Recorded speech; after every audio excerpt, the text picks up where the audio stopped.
امام صاحب فرما رہے ہیں حمد و ثنا اللہ ہی کے لیے ہے، ہم اللہ کی حمد و ثنا بیان کرتے ہیں، وہ توبہ کرنے والوں کی توبہ قبول فرماتا ہے۔ ہم اللہ کی حمد و ثنا بیان کرتے ہیں، ویسی حمد و ثنا جیسے خضوع کرنے والے حمد و ثنا بیان کرتے ہیں، مقرب لوگوں جیسی حمد و ثنا بیان کرتے ہیں، رجوع کرنے والوں جیسی معافی اور توبہ اللہ سے کرتے ہیں۔ ہم گواہی دیتے ہیں کہ اللہ کے سوا کوئی الہ نہیں ہے، وہ وحدہ لا شریک ہے، وہ غافل لوگوں کو اپنی طرف بلاتا ہے اور مومنوں کو امیدیں دلاتا ہے۔ میں گواہی دیتا ہوں کہ اللہ تبارک و تعالیٰ نے محمد صلی اللہ علیہ وسلم کو قیامت سے پہلے لوگوں کے لیے رحمت بنا کر بھیجا، ہدایت کا ذریعہ بنا کر بھیجا۔ اللہ کی رحمتیں، برکتیں اور سلامتیاں ہوں آپ صلی اللہ علیہ وسلم پر، آپ صلی اللہ علیہ وسلم کے اہل بیت پر جو پاکیزہ اور نیک لوگ تھے، آپ صلی اللہ علیہ وسلم کے صحابہ کرام پر جو بہت نیک وکار تھے، اور تابعین پر بھی جو قیامت تک ان کی پیروی کرنے والے ہیں۔ اس کے بعد اے اللہ کے بندو، میں اپنے آپ کو اور آپ سب کو یہی نصیحت کرتا ہوں کہ اللہ سے ڈرتے رہو، اللہ آپ پر رحم فرمائے، اللہ سے ڈرو، اللہ کی طرف رجوع کرو اور اللہ کی معافی مانگو، اللہ سے معافی مانگو، اس کی رضا اور خوشنودی کے طالب بنو، اللہ کی طرف پلٹ آؤ، اس کی رحمت کو تلاش کرو، اس کی معافی کو تلاش کرو، کیونکہ اللہ تبارک و تعالیٰ دعا کرنے والوں کو رد نہیں کرتا، اور جو اللہ سے باتیں کرتا ہے اللہ اس کی امیدیں پوری کرتا ہے، اس کو دھتکارتا نہیں ہے۔ یاد رکھو کہ اللہ تعالیٰ نے اس نفس کو پیدا کیا ہے، اللہ تعالیٰ نے اس نفس کو پیدا کیا ہے اور اس کو اپنی خواہشات کی طرف مائل رکھا ہے۔ یہ بڑی کمزور ہے، برائیوں کی طرف مائل ہے اور گناہوں کی طرف جاتی ہے۔ یہ اللہ کی بہت بڑی حکمتیں ہیں، بہت بڑے مقصد ہیں اس کے اندر، جن میں عظیم ترین مقصد یہ ہے کہ اللہ کی جلالت ظاہر ہو، اس کا کمال ظاہر ہو کہ وہ معاف کرنے والا ہے، وہ رحم کرنے والا ہے، وہ حلیم ہے، وہ رحیم ہے۔ ابو ہریرہ رضی اللہ تعالیٰ عنہ بیان کرتے ہیں، نبی اکرم صلی اللہ علیہ وسلم نے ارشاد فرمایا، اس ہستی کی قسم جس کے ہاتھ میں میری جان ہے، اگر تم گناہ نہ کرو تو اللہ تمہیں ختم کر دو اور ایسے لوگوں کو لے کر آئے جو معافی مانگیں گناہ کرنے کے بعد اور اللہ ان کو معاف کرے۔ اسے امام مسلم نے روایت کیا ہے، اور تاکہ اللہ جانے کہ کون ہے جو غیب کی بنیاد پر اللہ سے ڈرتا ہے اور کون ہے اللہ کے بندوں میں سے جو توبہ کرتا ہے، استغفار کرتا ہے۔ انس بن مالک رضی اللہ تعالیٰ عنہ سے روایت ہے کہ نبی اکرم صلی اللہ علیہ وسلم نے ارشاد فرمایا، ہر بندہ خطا ہے، ہر بندہ خطا کار ہے، اور اولاد آدم میں سے بہترین وہ ہے جو سب سے زیادہ توبہ کرنے والا ہے۔ امام احمد اور امام ترمذی نے اسے روایت کیا ہے، تاکہ لوگوں کو یہ معلوم ہو جائے کہ وہ اللہ تبارک و تعالیٰ سے رجوع کرنے والے ہیں۔ اللہ کا فرمان ہے، جو تقوی اختیار کرنے والے ہیں، جب شیطان کا حملہ ان کے اوپر ہوتا ہے تو وہ یاد دہانی ہو جاتی ہے اور وہ اپنی آنکھیں کھول لیتے ہیں۔ ابن عباس رضی اللہ تعالیٰ عنہ سے روایت ہے کہ نبی اکرم صلی اللہ علیہ وسلم نے فرمایا، جو بندہ بھی کوئی ایسا گناہ کرتا ہے جس کی طرف وہ بار بار پلٹتا رہتا ہے، یا ایسا گناہ جسے وہ بار بار کرتا ہے، جب تک وہ مرتا نہیں ہے تب تک وہ کرتا رہتا ہے۔ انسان پیدا ہی ایسا کیا گیا ہے کہ وہ یاد دہانی جب اس کو کرائی جاتی ہے تو اس کو یاد دہانی کا فائدہ ہوتا ہے۔ اسے امام طبرانی نے روایت کیا ہے۔ یہ اللہ تبارک و تعالیٰ کو یہ طبع اور یہ جو ادا ہے یہ بڑی پسند ہے کہ لوگ اللہ کی طرف پلٹتے ہیں۔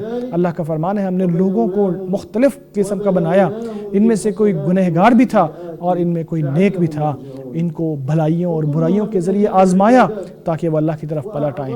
یہ ساری چیزیں بہت ساری ایسی ہیں کہ جو اللہ تبارک و تعالیٰ کی عبادتوں میں شامل ہیں، جو اللہ تبارک و تعالیٰ کو بہت پسند ہیں۔ اللہ تعالیٰ نے اپنا قرب اس کے مطابق رکھا کہ لوگ اپنی نفس کا مقابلہ کتنا زیادہ کرتے ہیں اور ان سے دور کتنا رہتے ہیں اور ان کی خواہشات کو کتنا دور کرتے ہیں۔ اللہ تبارک و تعالیٰ نے لوگوں کو یہ بتایا ہے کہ بہت سارے گناہ اور غلطیاں جو ہوتی ہیں ان سے معافی مانگنا ضروری ہے۔ ان اسباب میں عظیم ترین یہ ہے کہ برائیوں کے بعد نیکیاں کی جائیں، برائیوں کے بعد نیکیاں کی جائیں۔ اللہ تبارک و تعالیٰ فرماتا ہے نماز قائم کیا کرو دن کے کناروں پر بھی اور رات کے وقت بھی، کیونکہ نیکیوں سے برائیاں مٹ جاتی ہیں۔ یہ یاد دہانی ہے جو اللہ تبارک و تعالیٰ لوگوں کو کراتا ہے، ذکر کرنے والوں کو۔ اللہ تعالیٰ نے نبی اکرم صلی اللہ علیہ وسلم کو بھی اس چیز کا حکم دیا ہے، فرمایا برائی کا مقابلہ بھلے طریقے سے کرو۔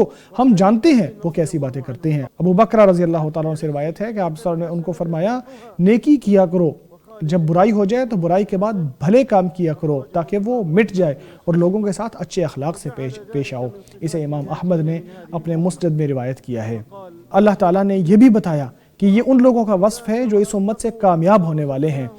اللہ نے فرمایا وہ لوگ جو اللہ کی راہ میں خرچ کرتے ہیں اور نیکی کو کرتے ہیں تاکہ برائی ختم ہو جائے، یا برائی کا مقابلہ نیکی سے کرتے ہیں، یہی لوگ ہیں جن کا انجام اچھا ہونے والا ہے۔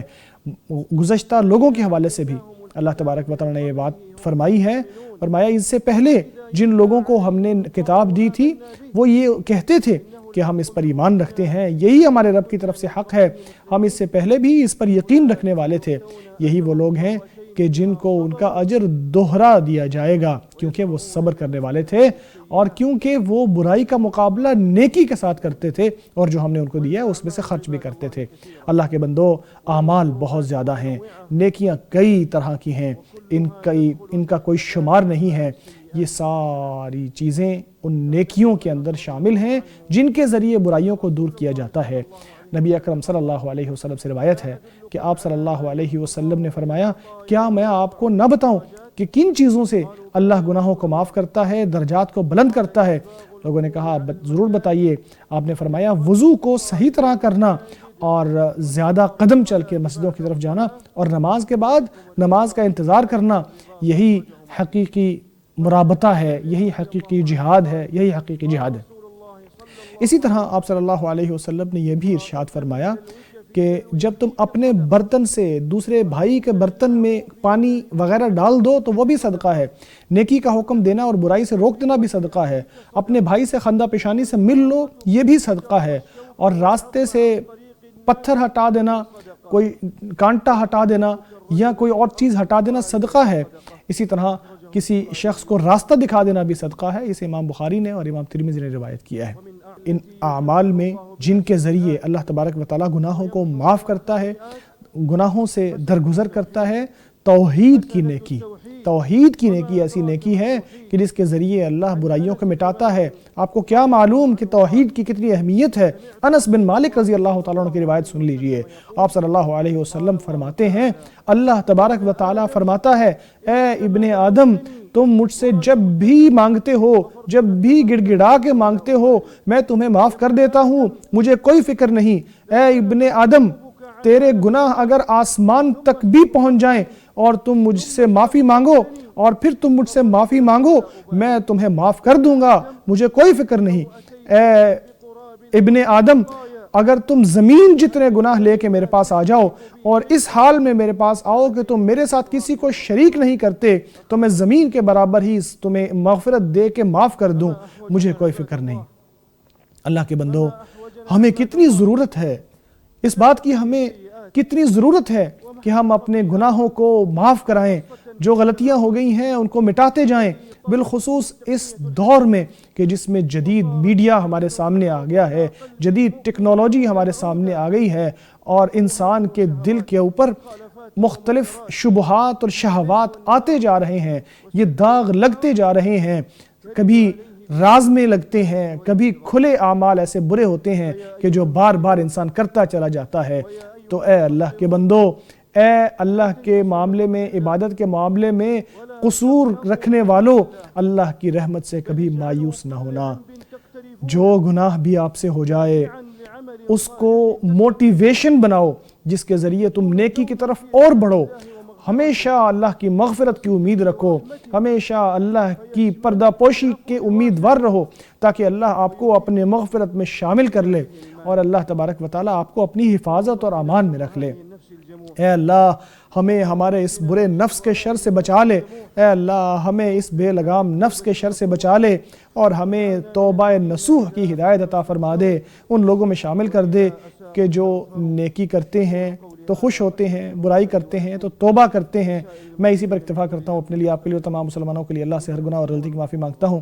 آپ بھی اسی سے معافی مانگو، وہ معاف کرنے والا اور رحم فرمانے والا ہے۔ ناظرین، فرما رہے ہیں حمد و ثنا اللہ ہی کے لیے ہے جس نے اپنے بندوں کو درگزر کیا، ان سے معاف کیا اور ان کو وقت دیا، فوراً سے ان کو پکڑتا نہیں ہے، ان کو ایسے اعمال بھی بتائے کہ جن کے ذریعے وہ اپنے گناہوں کو معاف کرا لیتے ہیں، ان کو اللہ ان کے گناہوں کے بدلے اجر بھی عطا فرما دیتا ہے۔